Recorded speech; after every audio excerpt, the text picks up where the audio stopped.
Vamos dar início a mais uma aula. Falaremos agora a respeito de liderança, né?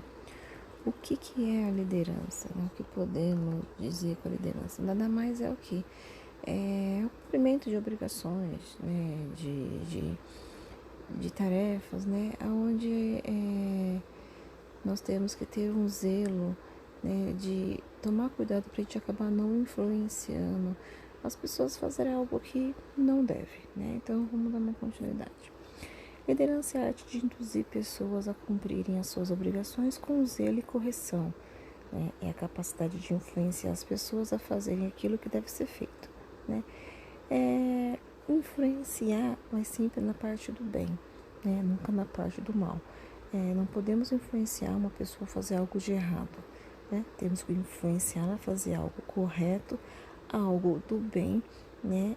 Algo que necessita que seja feito, que você haja da forma mais correta e precisa, né? Algo preciso, não algo que causa danos, transtorno, né? Não temos que trabalhar dessa forma.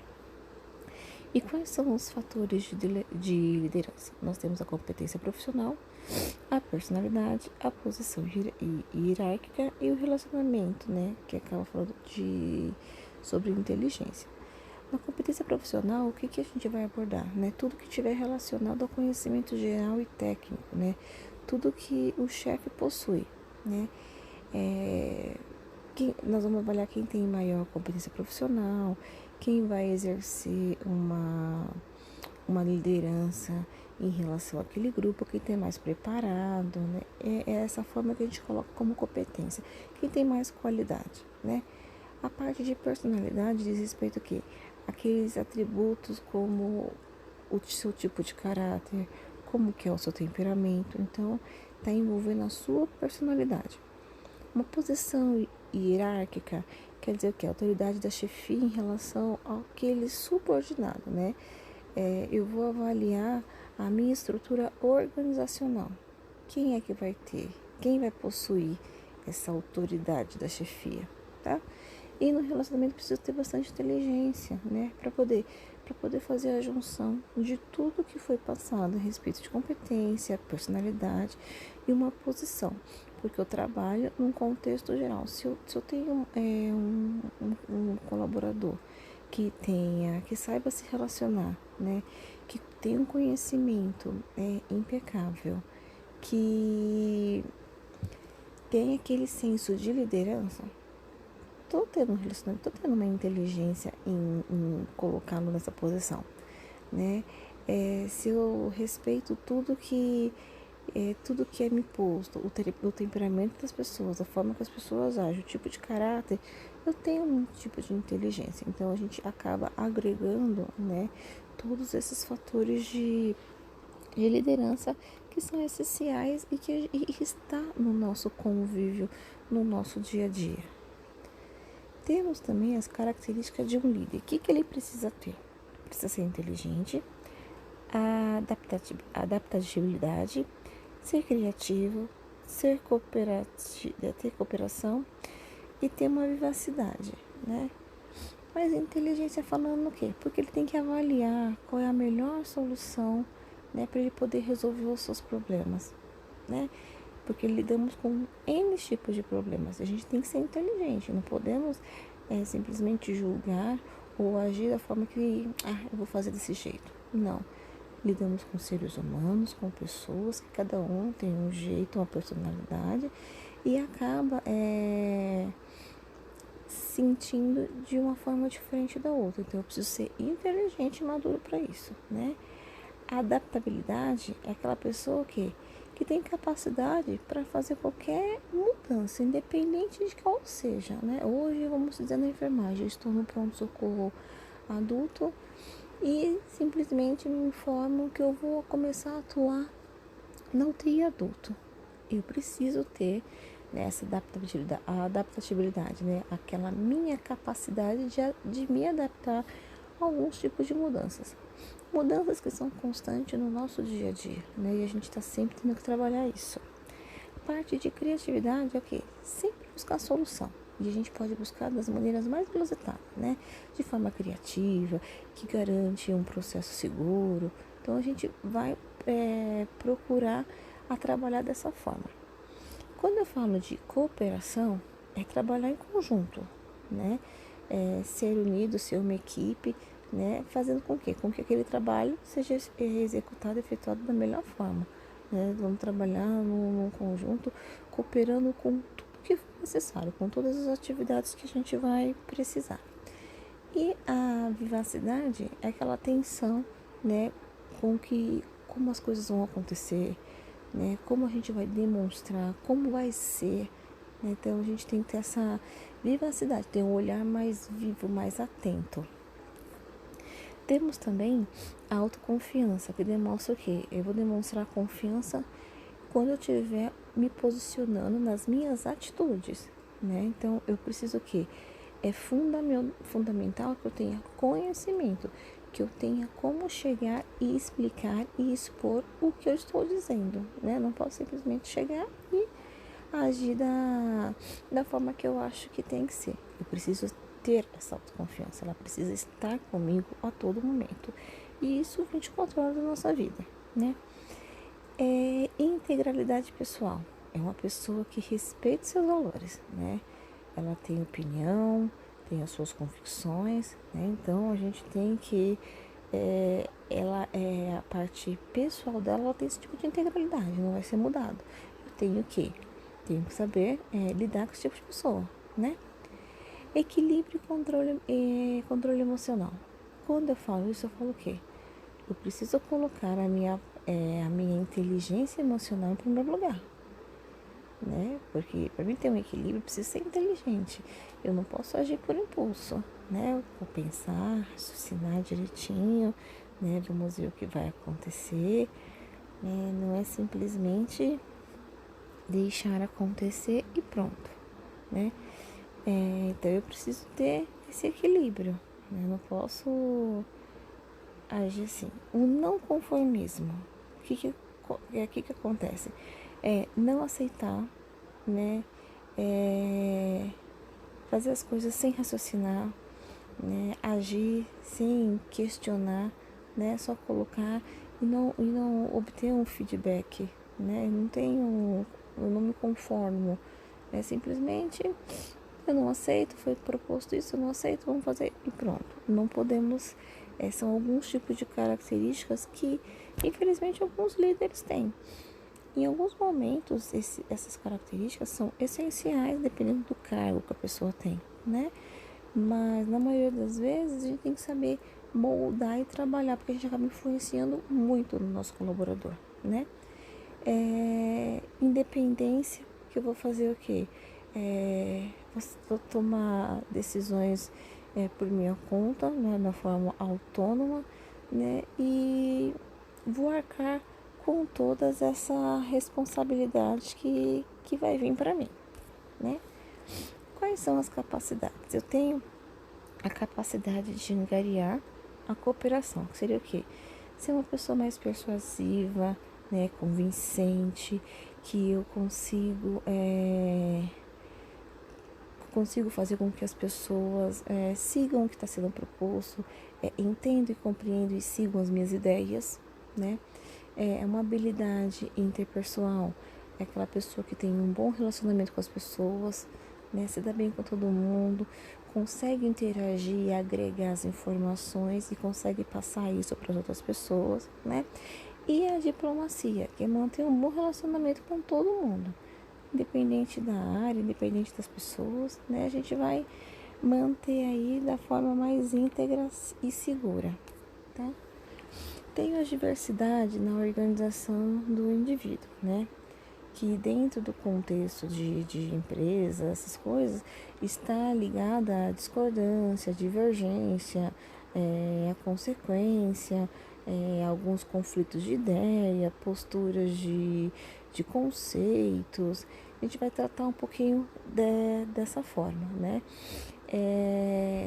Tanto que ela é fundamental, né? Tem uma importância fundamental no que a gente tem o significado de missão, cultura e valores, né? Porque para as empresas isso é essencial, né?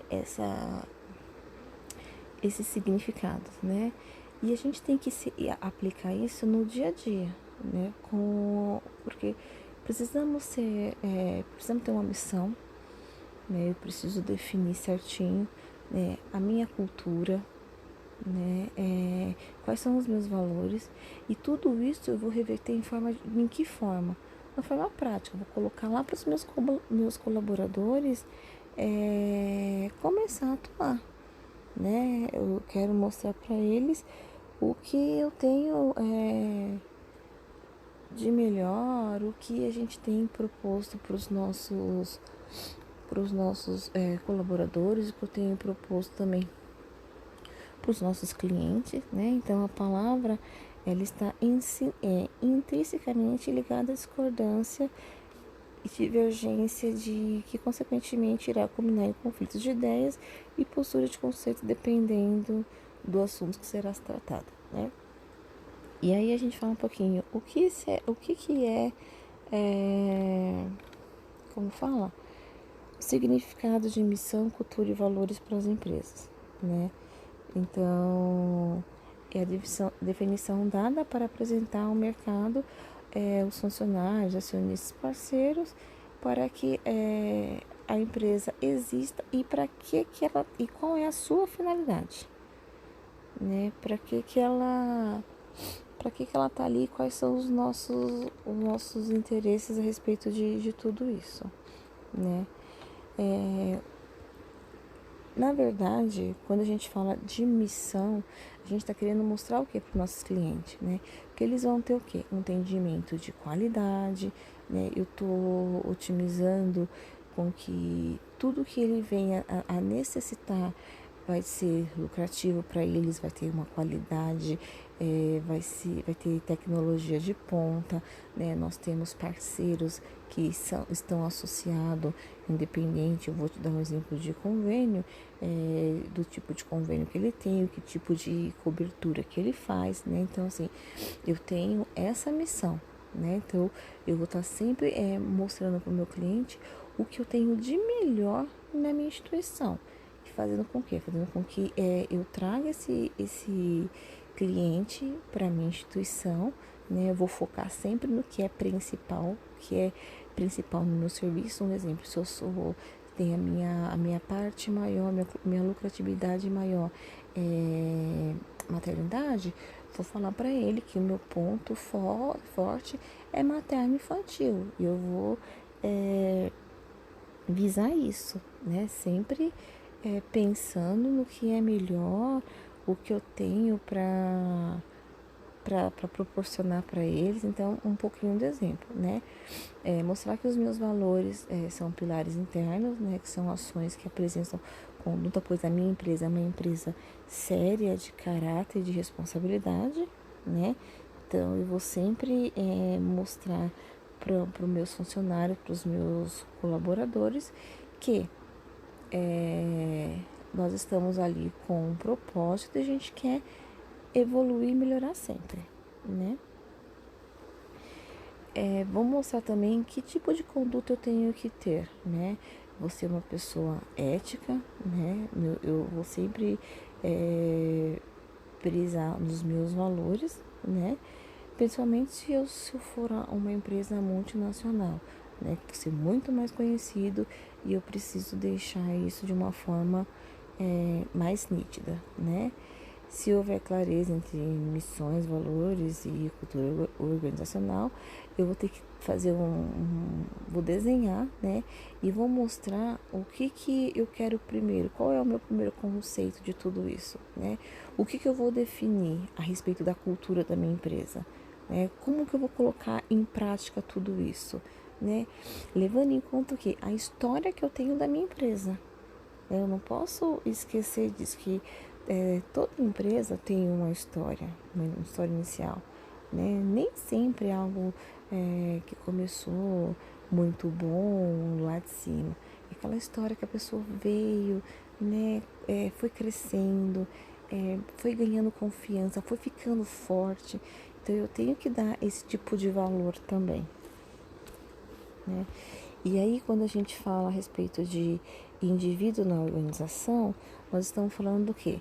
Daquele indivíduo que inicia na minha empresa, né? E que às vezes ele acaba tendo algum tipo de conduta, pensamento, né? Que às vezes não bate com o que é o da minha instituição, né? Às vezes não bate a minha missão com a dele, os meus valores com a dele, né? A minha cultura institucional com a dele, né? E aí pode haver o quê? Divergência, né, dentro do ambiente de trabalho, porque é uma pessoa que eu preciso trabalhar, né, e ensinar quais são, nesse momento, como ele tem que agir em missão, valores, porque ele está numa nova empresa e cada empresa segue isso num ponto mais avançado, né? Então, o que eu tenho que avaliar essa parte emocional para que não haja conflito, né? Que essas metas não sejam rompidas, né? Que esse profissional tenha um bom relacionamento com o seu chefe e com o seu subordinado, vice-versa, porque o chefe também precisa ter uma boa convivência, não é só o empregador que precisa ter isso, né? A gente vai tratar o que? Essa diversidade, tentar fazer como que fique menos difícil e menos complicado, né? Mas sempre tratando de uma forma personalizada, né? Mostrando algo que não cause que não cause o impacto no meu resultado final e nem na parte financeira da minha empresa, né? Porque se eu tiver um colaborador que não está ali para ser parceiro, a gente tem perda nisso também, né? Então, são avaliados nesse momento relacionamento de pessoas, comunicação interna, relacionamento interpessoal, transparência e coerência nas ações.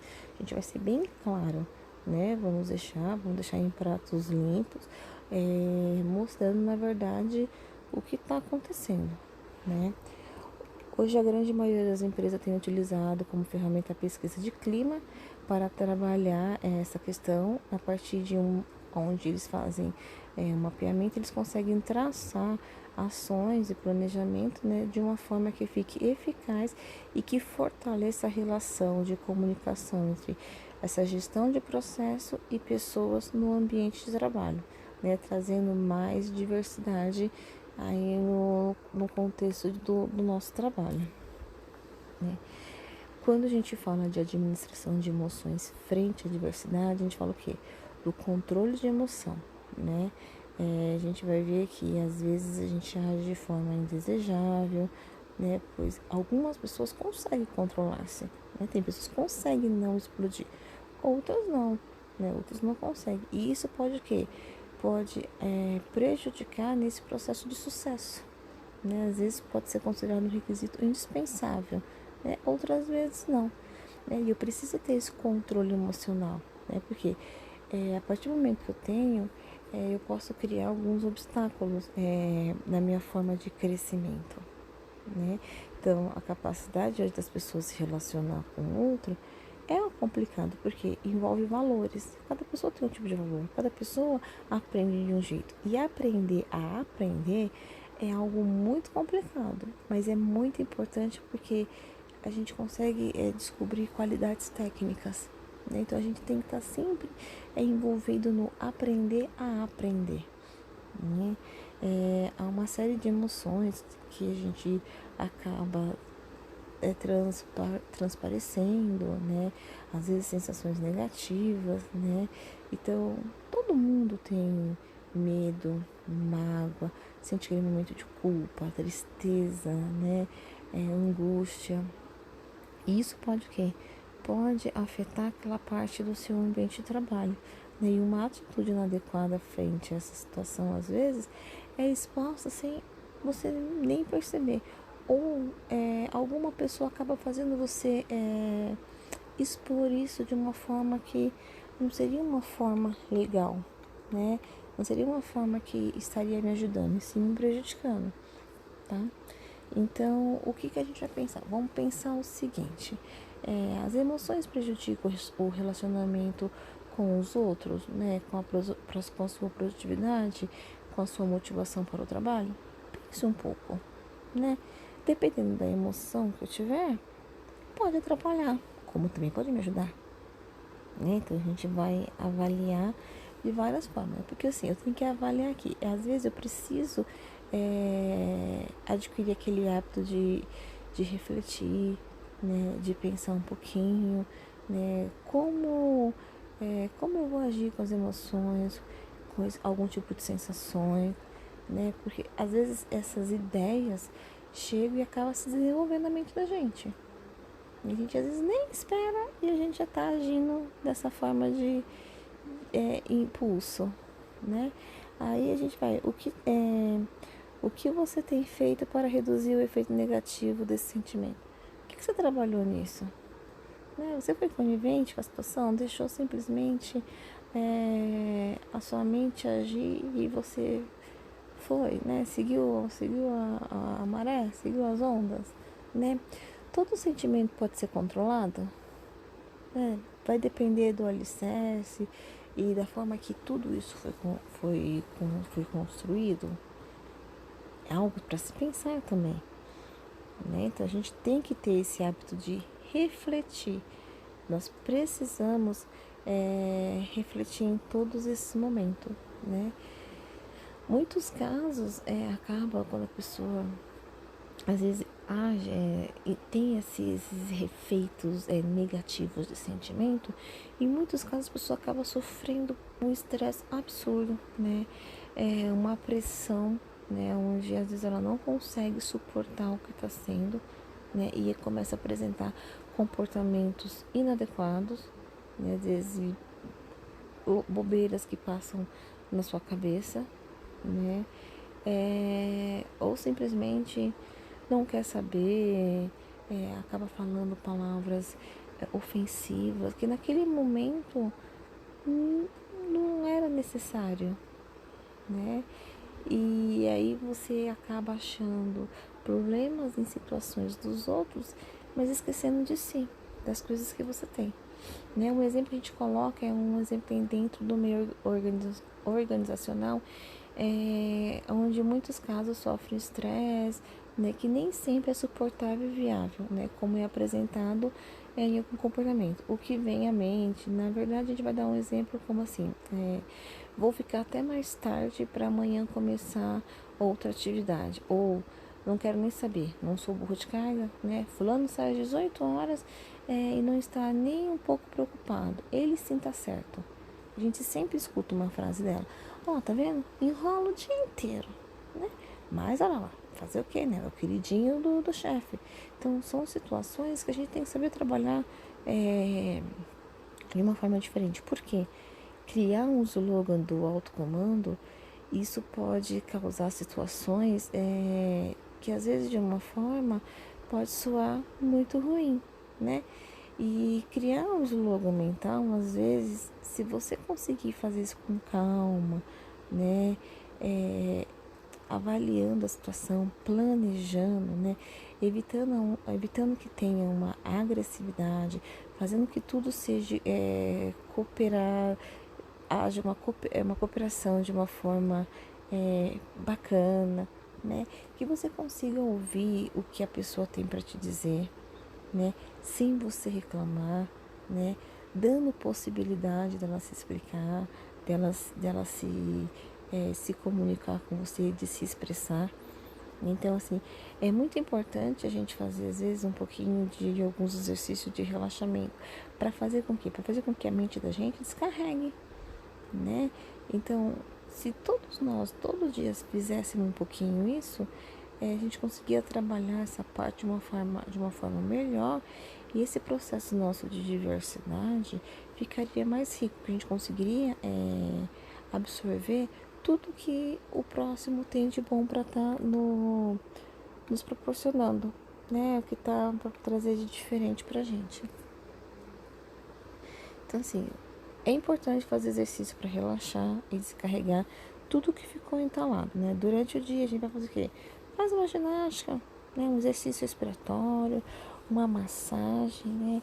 Algo dentro dessa diversidade que faça com que você relaxe, né? Faça com que as coisas acabem fluindo de uma forma bacana e sem transtorno para ninguém, né?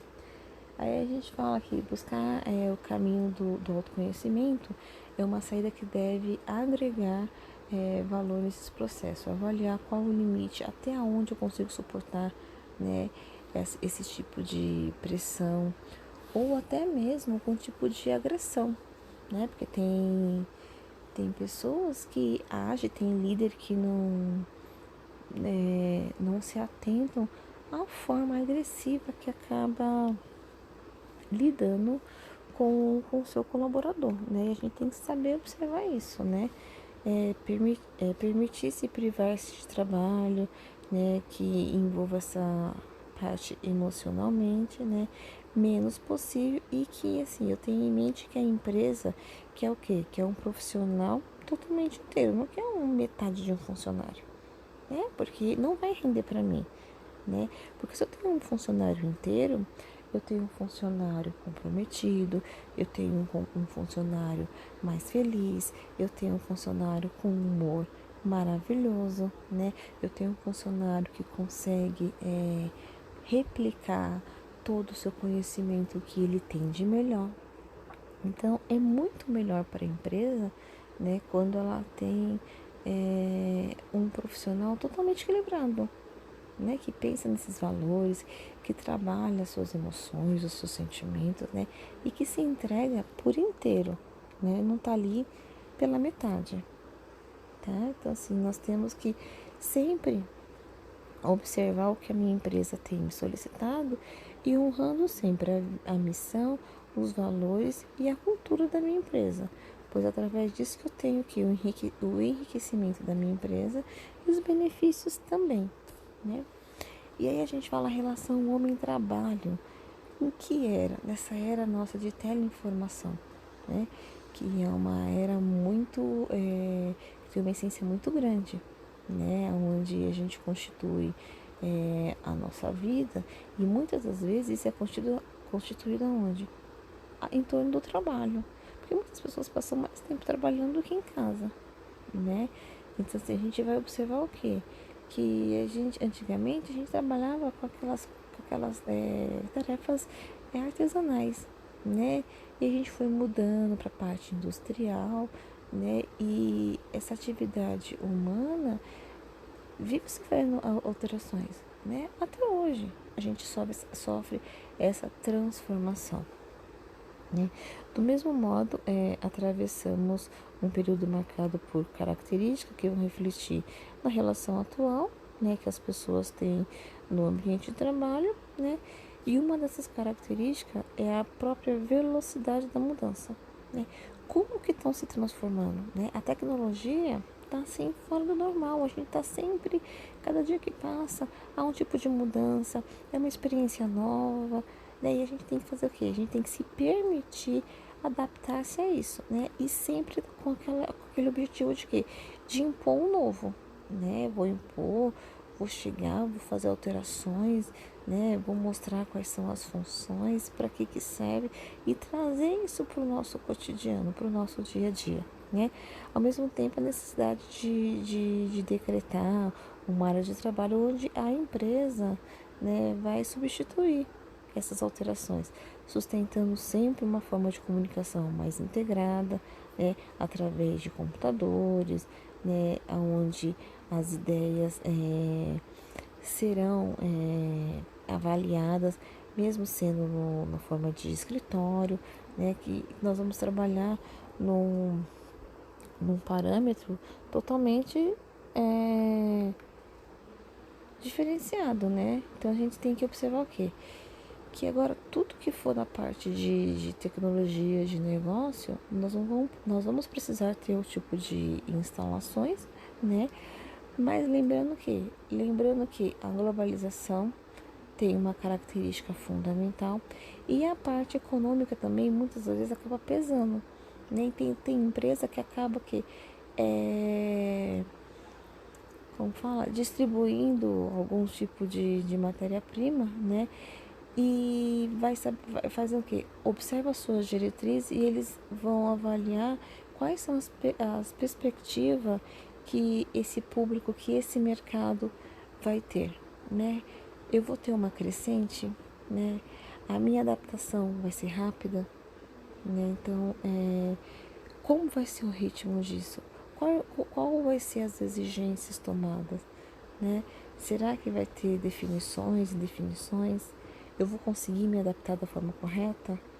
Então, tudo isso a gente precisa avaliar, né? Quem supõe estar com a vida resolvida, né, ou conseguir um emprego numa grande companhia, é hoje pego ao contrapé, né, de reengenharias, né? Hoje tudo, a maioria das coisas está tudo sendo terceirizado, né? Estão utilizando mais as maquinárias, né? Estão tirando um pouquinho daquela mão de obra onde os seres humanos iam lá, faziam, né? Nós mesmos hoje no ambiente hospitalar temos algumas cirurgias que são realizadas por robôs, né? Mas o que? A minha instituição, ela quis implantar, né, e proporcionar para os nossos clientes algo de alta complexidade, de uma tecnologia inovada, né, fazendo com que atraindo, né, esse grupo, essa população, né, administrando de uma forma tão bem organizada que acaba fazendo com que outras empresas acabam se competindo com a minha. O que eu tenho de melhor? O que eu tenho de melhor, né? Olha, naquela empresa, as cirurgias de grande porte são realizadas através da parte mecânica, né? Tem um robô que faz, então assim, a gente vai avaliando esse tipo. E eu sempre vou o quê? Mostrar para o meu colaborador a importância que a minha empresa tem. Que importância eu tenho como líder, né? De fazer com que esse colaborador venha crescer com os valores dessa empresa, né? Porque isso também é muito importante, né? Que a gente resolva tudo isso, que façamos com que seja encarado de outra forma, que os nossos colaboradores tenham um prazer, né? Que tenham a mente aberta a todas as mudanças que estão ocorrendo, né? Que venham se unir, se juntar a tudo de novo que a gente venha proporcionar. Isso é muito legal, né? O psicólogo tem sido constantemente chamado a partir de gestão administrativa, desde que essa se constitui como tal, né? Então, ele tem um papel de acomodar as coisas para que o funcionamento rendesse o máximo possível com o mínimo de números de baixas, levando a empresa a uma maior produtividade, né? Então, assim, lidar com essa integração, essa descontinuidade, né, requer o quê? Requer uma posição mental bem trabalhada, né? Aonde eu vou ter que ter uma estrutura boa, porque eu vou estar sempre dentro de reuniões, né? Eu preciso identificar onde eu preciso ajeitar ou mudar algo que não está legal, né? Preciso ter uma colaboração de todos, né? E aí o psicólogo acaba tendo uma bagagem bem importante, porque assim, ele vai estar sempre participando da relação de trabalho, né? E vai mostrar o quê? Quais são as suas utilidades, para quê?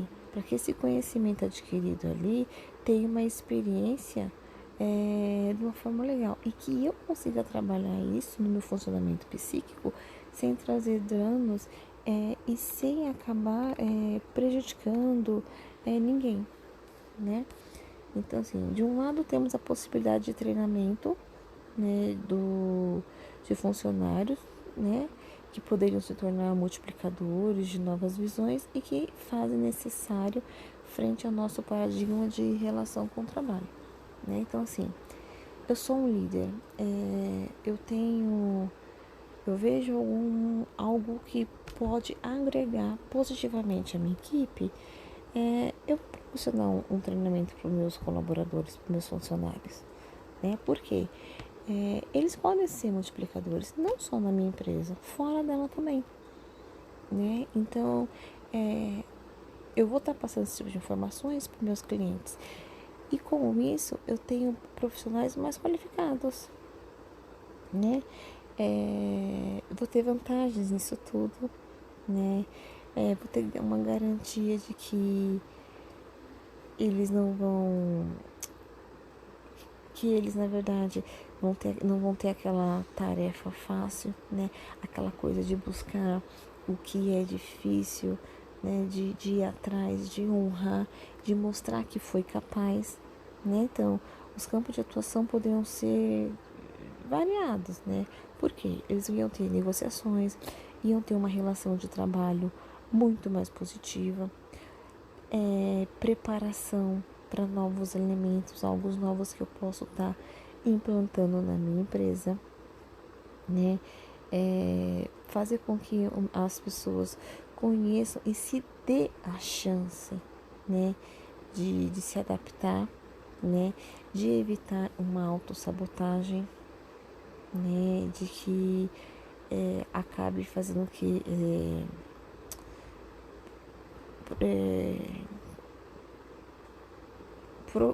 não é nem proibindo que eu falo, seria prejudicando, né, o próximo, né, porque sabotagem não é algo legal, né, porque a partir do momento que as pessoas começam a agir, se eu não tenho uma liderança bacana, né, eu vou fazer de qualquer jeito, eu posso auto-sabotar a minha instituição, eu posso auto-sabotar o meu colega, eu posso auto-sabotar o meu líder. Por isso que é imprescindível que a gente trabalhe essa parte de inteligência emocional. Não é todo mundo que está apto a lidar com pressão, né? Às vezes uma pressão pode ser interpretada como perseguição, né? Então a gente tem que trabalhar muito desses conceitos, né? E para quê? Para que a minha instituição, a minha organização tenha uma qualidade no seu atendimento e uma qualidade em atender os seus colaboradores também, porque eu preciso ter os meus colaboradores qualificados, totalmente íntegros, né, totalmente inteligentes, focados. Então, isso é essencial, eu preciso ter tudo isso, né? Quando falamos de uma organização holística, né, nós estamos falando o quê? Porque já vimos de tudo, né, de parte de necessidade básica organizacional para cima, né? Nós estamos falando de pessoas que compõem uma organização que são seguras, né, que são reconhecidas, que têm uma autoestima poderosa, né? Que o motor de organização era o confrontamento dessas duas dimensões. E Gregor mostra o quê? Que a pessoa, para se sentir motivada, ela precisa estar satisfeita com tudo, né? Com todos, né? Principalmente em parte sentimental e espiritual. Se eu não tiver com o meu sentimento ok e minha parte espiritual totalmente tranquila e zen, eu não consigo, né? O que vai acontecer? As pessoas, se não tiverem dessa forma, vão se sentir totalmente desmotivadas. E é quando pode acontecer alguns tipos de sabotagem ou até mesmo o próprio colaborador se auto-prejudicar. E não é isso que a gente quer e visa, né? Nós temos outro tipo de visão. Nós não queremos isso, né? Nós queremos pessoas útil, pessoas que cresçam, né? Pessoa que contribui para a nossa instituição, né? Então, assim, é importante, assim, que o líder tem que ter uma capacidade importante de liderança, mas prestando atenção no trabalho da sua equipe, né? Conhecendo o que a sua equipe tem de melhor, né? Porque liderar é uma arte, né? Algo que a gente cumpre, é uma obrigação que a gente tem que carregar, mas que a gente tem que zelar, né? É uma capacidade de eu tomar cuidado, eu influencio essa pessoa. E ela é uma forma influenciada de vários fatores, né? Eu preciso entender o quê? Que existe tipos de diferença entre liderança e chefia, né? Liderança é aquela pessoa que consegue induzir a pessoa a cumprir algum tipo de obrigação, né? Mas zelando com o quê? Com correção, né? Conforme o cargo daquela pessoa. E chefia é aquela pessoa que está ali naquele momento para comandar, né? Para impor as coisas que estão na instituição. Então a gente tem que saber um pouquinho a diferença sobre isso, né? E muitas vezes os chefes não são líderes e líderes não são chefe, né? Na verdade, as pessoas falam que o ideal seria sermos chefes líderes, né? Eu, eu falo muito que assim, chefe manda, líder caminha junto, né? Líder vai lá, põe a mão na massa no momento que os seus colaboradores estão com necessidade. O chefe está ali para apontar, para mandar. Então eu trabalho um pouquinho com esse tipo. Lembrando que um líder sempre precisa ser inteligente, né? Ele tem que se adaptar a tudo que está acontecendo. Criativo, porque quando ele menos espera, ele tem que tirar uma carta da manga, né? Tem que ter cooperação, tem que ter uma vivacidade tremenda. Autoconfiança é fundamental, ter uma integridade pessoal, um equilíbrio, né, juntando com o seu controle emocional e uma independência tremenda, né? E o que eu tenho que colocar nisso tudo que eu preciso na minha empresa defender são a missão, a visão e os valores. Toda empresa tem sua visão, toda empresa tem sua missão, toda empresa tem os seus valores, né? A missão da empresa é manter-se viva, né? O que tem de importante ali, né? Para poder atrair essas pessoas, né? A visão é sempre pensando o que eu quero para o futuro, o que eu quero de melhor, né? Eu quero que qualidade no atendimento dos meus colaboradores, dos meus clientes, né? E os meus valores, né? A parte do meu, como que eu cresço, como eu cresci, o que eu consegui, quais são os meus conceitos éticos, o que eu tenho de importância e de responsabilidade, né? Trabalhando tudo isso, nós conseguimos ter um bom relacionamento dentro da empresa, em todo sentido com a nossa liderança, com os nossos colegas de trabalho, com os nossos clientes, né? E faz com que a gente tenha hábitos diferenciados, onde a gente consiga refletir um pouquinho, se pôr no lugar do próximo e até mesmo dos nossos líderes, dos nossos clientes, né? Fazendo um trabalho mental, sempre pensando, né? O que eu vou colocar primeiro, como que eu vou avaliar, como que eu vou trabalhar as minhas emoções, as minhas sensações e as minhas ideias, né? E como que eu vou fazer com que isso seja desenvolvido de uma forma limpa e aonde eu não venha danificar a minha mente. Eu espero que vocês tenham aproveitado um pouco dessa aula, que tenham entendimento e consiga compreender, e espero vocês na próxima aula.